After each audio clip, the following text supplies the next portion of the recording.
Republicans used to support corporate America, promoting the view of corporations as people with an unfettered right to free speech, like in the Supreme Court decision in Citizens United.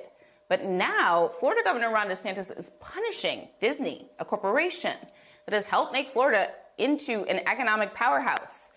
And it's all because Disney exercised its right to free speech when it criticized the state's new Don't Say Gay law that restricts how schools cover LGBTQ plus topics. The real troubling thing here is that when Republicans shift, the Republicans shift about a party that has become increasingly anti-democracy and pro-authoritarian. This is the thread that is so troubling. It's a party willing to use the power of the state, like the tax laws in Florida, to punish corporations that don't follow its culture war agenda.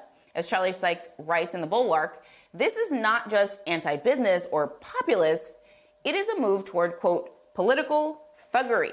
Charlie Sykes, who is the Bulwark's founder and editor-at-large, joins us now. And Charlie, I like this piece a lot because I think that, you know, I think of the Grover Norquist of the world who want to shrink the government down, but this current moment is just not that. That's not what the Republican Party is doing. DeSantis signed a bill ending a special tax status in Florida for Disney World. I mean, help us understand what DeSantis's use of government action to punish a corporation says about today's GOP. Well, what it says is that this is a party that has abandoned many of its free market principles. It's turned its politics completely upside down. DeSantis' action is really interesting because it's not just an attack on business. It's not just an attack on free speech and the free market. It's a really, raw example of this new politics of retaliation and revenge, the willingness to use state power to attack private companies and perhaps private individuals for exercising free speech.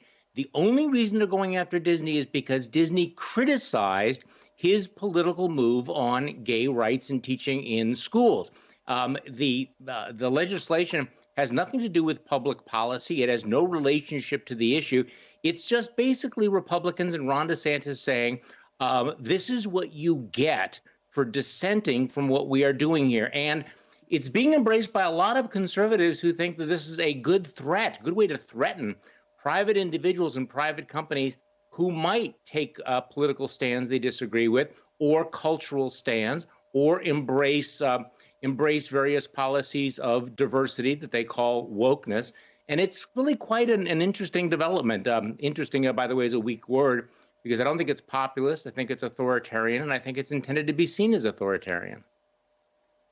So that's the piece that really struck me, is that that's what you describe as not democracy. So what is driving, in your view, the authoritarian impulses of the modern GOP? Because that's the problem. Well, see, this is the problem here, is that they have moved past, this is a post-policy party, but now it's certainly a post-free speech party.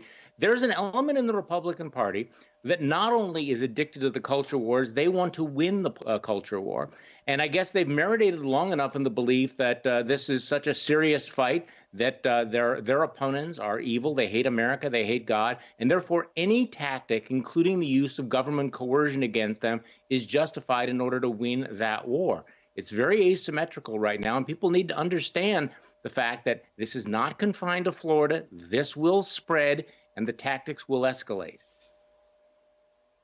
So one of the things that's ironic about the fact that the Republican Party is, at least in this moment, saying, or they used to say traditionally, that they were for small government, is the opposite side of that coin, which is states banning abortion, restrictions on what people can teach in public schools, police in urban areas, but not in our community. We want plenty of cops over there. We want government presence over here, but not where we live. For those other people. I mean, I feel like it's big government for everybody else, but not us.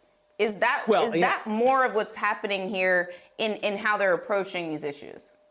Yes, and I've had a debate with other people on the right about what Ron DeSantis is doing. They're saying, well, he's not Trump. He's more of a traditional Republican. No, he's not. He's overriding decisions by local government, local school boards. Remember when he went and ordered the cruise ship companies not to when he tried to get force the cruise ship companies to not have mask policies. He really is a political bully. But I think there's something else here too. Is this willingness on the part of governors like Greg Abbott in Texas and Ron DeSantis in Florida to use the power of government to inflict harm, to go after the economy, to go after workers and small businesses. And in Texas, forget about small government. The governor basically, orchestrated this massive, tie-up at the border that cost consumers billions of dollars in lost product and wages. And they're willing to do this in order to make a point. And this is another example of the way that their politics has become very performative. As long as it plays well on right-wing social media, or the entertainment wing of the party gets a tingle up its leg, they will do this no matter what the real world consequences are. And by the way, on this Ron DeSantis and Disney issue, Ron DeSantis, unless he was sleeping through all of his law classes, knows that there's virtually no chance that the courts will not throw out this legislation. He knows that it's unconstitutional. He knows that it's illegal. And yet he's doing it anyway because it's all about the show. It's all about the appearance, not about the actual substance that would make people's lives better. That's a really big problem, but so is using the power of government to inflict harm. That is a very, very troubling assessment, but I think maybe accurate in terms of some of the actions by some of these governors. Charlie Sykes, thank you so much, as always, for being here and helping us understand this. Please stay safe.